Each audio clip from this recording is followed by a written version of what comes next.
For today is some teachers say students should be organized into groups to study. Others argue that students should be made to study alone. Means they should study in groups or they should study alone. This is the point on which some teachers discuss. They have their own viewpoints. Tell the benefit of each study method. We have to tell means we have to discuss both the views kind of, because we have to tell the benefits of both the methods, means studying in group or studying alone. Which one do you think is more effective? So we have to tell that which one out of the two is more effective. Today, many educators are promoting the method of group study to make students effective learners. Some pupils, however, tend to study at their own pace alone. Both strategies have their own benefits and the preference is a matter of personal opinion. Means what I believe that both the strategies have their own benefits, as we can't say that studying in group is only the benefit people are getting from, but if we are studying alone we have a lot of benefits from that approach as well. So which is the preference is the matter of personal opinion, means which is better for which person, it is their personal opinion. We can't implement any approach on any children. Some people feel knowledgeable when they are studying in group, but some people feel that if they will study alone they will get more knowledge out of that what they are studying. Okay, so this is our body paragraph 1, in which we are discussing about one method, which is group study. So proponents of group study means those are in favor of group studies. Group study method lists a number of advantages. Firstly, it offers students a chance to share their experience with a member of the group. That definitely this is the one thing which will strike to all the minds, that it will help the child to share their experiences with the member of the group. Means if we are talking about one topic, so a lot of people can their own opinion for that topic, so that they can enhance their learning in much shorter time. So it will definitely help in reducing the time. They can learn a lot of things in shorter time than they would be able to do when studying alone.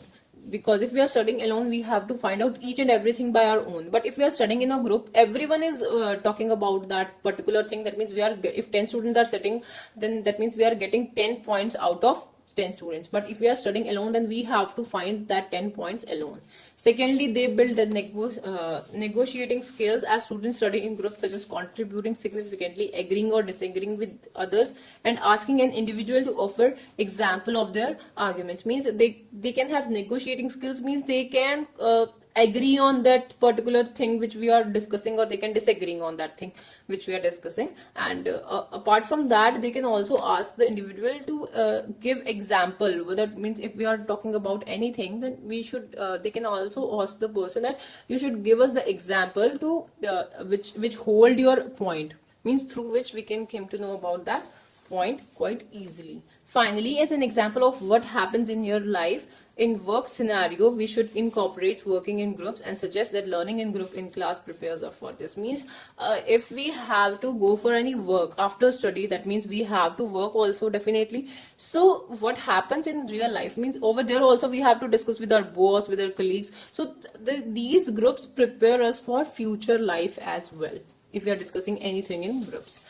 On the other hand, when students study individually, means if they study alone, they have no disturbance and can focus much more on learning. Means if a single person is studying, that means there will be less disturbance as compared to group method, and they can focus much more on learning. In subjects like mathematics and physics, this is particularly beneficial. So in subjects like mathematics and physics, this method is quite important. The trust and the ability to solve problem on one's own is also improved by studying alone. See, if we want to trust ourselves, if we want to motivate ourselves, then definitely we have to solve our problem by our own. This can not only improve our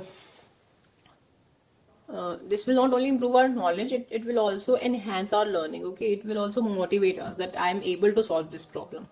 Due to this, students are becoming more competitive in today's competitive world, which is a required asset. Because of studying alone, what is happening, the students are becoming more competitive in this competitive world, which is the required asset, which is the need of the hour. Teachers encourage independent study by supplying all students with various activities. So teachers can encourage all this by supplying all students the various activities, so that they accomplish them on their own, so that they complete them by their own. To sum up, in determining whether to organize children into groups or individually to study, there can be no definite boundary. So we cannot bound any of the approach. Okay, so as they are having a lot of benefits, so we can't bound all these. However, I believe that depending on the topic and the situation, teacher should mix and match each of these approaches. That means teacher should teach in both the ways, that whatever is the requirement of the topic. Students should be grouped into groups for dull topics such as history and philosophy, but individual research should be encouraged for subjects that require concentration. Means if a subject is dull, then group study can be done. But individual research should be encouraged. Means students should learn their own for subjects that require concentration. Instead of being viewed as competitors, both approaches have their own value and can complement each other. Means these both approaches are not competitors of each other, but they both have their own values and complement with each other. Means they can help. One approach is also helpful in another approach, so they complement each other. So depending on the situation, teacher may use one which suits best according to the requirement. So teacher can teach which is best required according to that situation. Okay, so this was for today. If you like the video, do hit the like button and subscribe to our channel. I'll meet you in the next video. Till then, bye bye and take care.